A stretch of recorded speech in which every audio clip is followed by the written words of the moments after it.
Hello बच्चों, चलिए प्रश्न पढ़ते हैं। कथनों की सत्यता की जांच कीजिए। समुच्चय में अवयव है। समुच्चय के अंदर एक कॉमा, समुच्चय के अंदर दो कॉमा तीन बराबर समुच्चय में अवयव एक, और हमारे समुच्चय वाले कोष्टक में दो कॉमा तीन।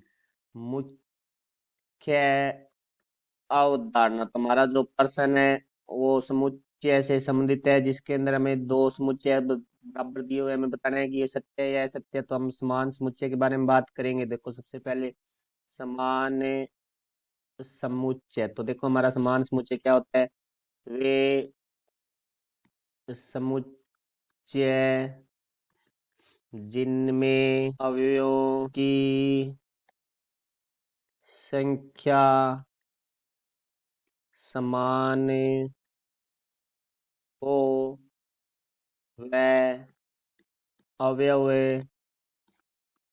भी समान हो। तो देखो, अब हमारे प्रश्न के बारे में बात करते हैं। तो प्रश्न में हमें दो समुच्चय दिए, एक बाईं तरफ समुच्चय दिया गया, उसको हम मान लेते हैं। मानना ए बराबर समुच्चय में अवयव है जो समुच्चय वाले कोष्टक में एक कॉमा समुच्चय वाले कोष्टक में दो कॉमा तीन, और दूसरा जो दाईं तरफ हमें समुच्चय दिया गया उसको हम ले लेते हैं बी, जो कि हमारे पास है समुच्चय के अंदर एक कॉमा समुच्चय वाले कोष्टक में दो कॉमा तीन। तो देखो, अब हमारे पास इस परिभाषा के अनुसार अवयवों की संख्या समान हो, तो अवयवों की संख्या दोनों में समान है, क्योंकि ए में भी तीन अवयव है, बी में भी तीन अवयव। अवयव भी समान हो। देखो, तीन इसमें भी है, ए में भी है, बी में भी है।